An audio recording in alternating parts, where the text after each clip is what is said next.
नमस्कार दोस्तों, स्वागत है आपका हिंदी नॉलेज शो में। तो दोस्तों, जो खबर मैं आपको बताने जा रहा हूं ये बहुत ही ज़्यादा गंभीर है, ध्यान से सुनिएगा।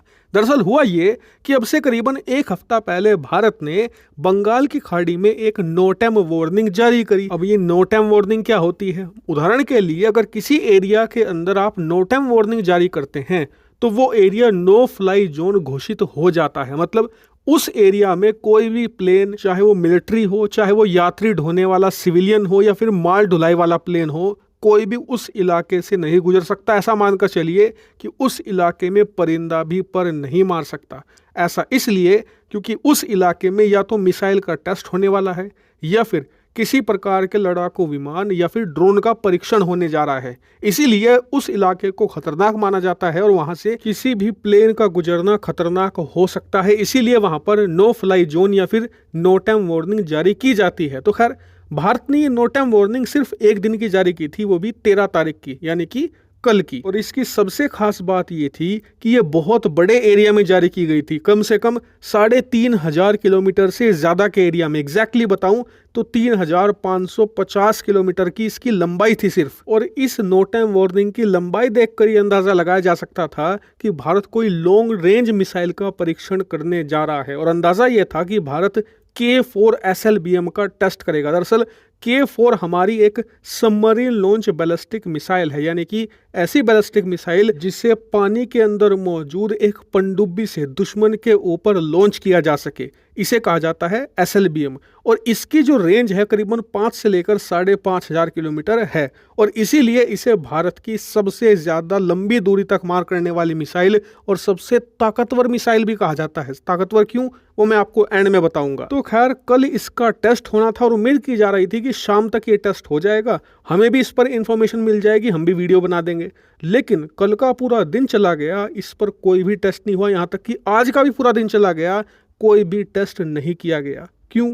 दरअसल इसके पीछे कारण बताया जा रहा है चाइनीज स्पाई शिप। दरअसल आपको याद होगा कि अब से एक हफ्ता पहले मैंने आपको खबर दी थी कि चीन मालदीव की नज़दीकियां बढ़ती जा रही हैं और हाल ही में श्रीलंका ने चीन की जो जासूसी शिप आया करती थी उन्हें अपने देश में आने की मंजूरी समाप्त कर दी है। और इसीलिए चीन पूरे हिंद महासागर में ऐसे देश की खोज कर रहा था जो जासूसी शिप्स को अपने देश में आने दे, और मालदीव वो देश बना। मालदीव ने ये मंजूरी दी और चीन का ये जासूसी शिप पिछले कई दिनों से मालदीव में मौजूद है। और इसीलिए बताया जा रहा है कि जासूसी के डर से भारत ने शायद ये मिसाइल टेस्ट फिलहाल के लिए रद्द कर दिया है। इसके पीछे दो तर्क दिए जा रहे हैं। पहला तो ये कि अगर अब तक टेस्ट होना होता तो हो चुका होता, और अब तक भारत ने जितने भी नो फ्लाई जोन जारी किए हैं सब में किसी न किसी मिसाइल का टेस्ट किया है। और ये बहुत ही लंबे समय के बाद ऐसा हो रहा है कि भारत ने नो फ्लाई जोन घोषित किया हो और उसमें कोई भी टेस्ट न अंजाम दिया हो। दूसरा तर्क ये है कि ऐसी ही घटना अब से 1.5 साल पहले घटी थी। आपको याद होगा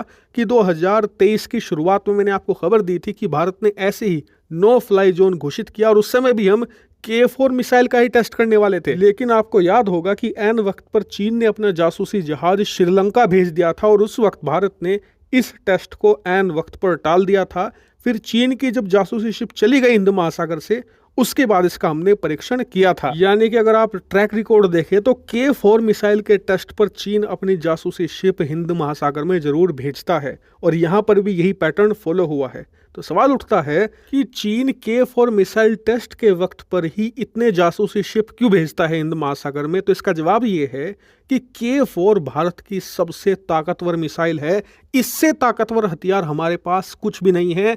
अग्नि 5 भी इसके सामने कमतर पड़ती है। ऐसा क्यों? ऐसा इसलिए क्योंकि सबसे पहले तो इसकी रेंज अग्नि 5 से भी ज्यादा है। दूसरी बड़ी बात यह है कि इसे पनडुब्बी से लॉन्च किया जा सकता है, जो इसे सबसे घातक बनाती है। दरअसल जो नॉर्मल प्रकार की लैंड बेस मिसाइलें होती हैं जैसे कि अग्नि, ब्रह्मोस, इनको सैटेलाइट से ट्रैक किया जा सकता है कि कोई देश एक जगह से दूसरी जगह ले जा रहा है या फिर कहां पर इनकी डिप्लॉयमेंट हो रही है। लेकिन K4 को आप पकड़ नहीं सकते। क्यों? वो इसलिए क्योंकि ये एक पनडुब्बी पर तैनात रहती है, और इतने बड़े समुद्र में एक पनडुब्बी को खोज पाना ही अपने आप में एक बड़ा महाभारत है। उसके ऊपर लगे एक मिसाइल को तो छोड़ ही दीजिए। और यही कारण है कि चीन इससे सबसे ज्यादा डरता है, क्योंकि अग्नि 5 हो गई, अग्नि 2 हो गई या ब्रह्मोस हो गई, तो जहां जहां भारत ने ये तैनात करके रखी हुई है वहीं वहीं पर ये लोग अपना डिफेंस सिस्टम तैनात करके बचने की कोशिश कर सकते हैं। लेकिन K4 से बचे तो बचे कैसे, क्योंकि चीन की इतना विशालकाय बॉर्डर है। भारत आसानी से ऐसी जगह ढूंढ सकता है पनडुब्बी की मदद से जहां पर इनका कोई भी डिफेंस सिस्टम मौजूद ना हो। वहां जाकर चुपचाप हम अपनी पनडुब्बी ले जाएंगे और अपनी इन K4 मिसाइलों को लॉन्च कर देंगे। चीन को पता ही नहीं चलेगा कि कहां से उस पर परमाणु हमला हो गया। इसीलिए चीन इस मिसाइल की सबसे ज्यादा जासूसी करने का इच्छुक है, क्योंकि वो इस मिसाइल का बिहेवियर, इसके बारे में ज्यादा से ज्यादा जानकारी जुटाना चाहता है, ताकि वो इसके खिलाफ भविष्य में सुरक्षा नीति तैयार कर सके। और मेरे हिसाब से भारत ने ये मिसाइल टेस्ट टालकर बिल्कुल सही किया है, क्योंकि K4 के ऑलरेडी जितने भी टेस्ट होने थे हो गए। अब इसे हमें तैनात करना है पनडुब्बियों पर, तो कुछ जो आखिरी के टेस्ट बचे हैं वो हमें करने हैं। हम उन्हें कुछ महीने टाल भी सकते हैं, कोई इसमें समस्या वाली बात नहीं है। लेकिन मेरे हिसाब से चीन की इन जासूसी शिप का कोई ना कोई तोड़ तो अब भारत को निकालना ही पड़ेगा, क्योंकि अब पानी सर के ऊपर से जा रहा है।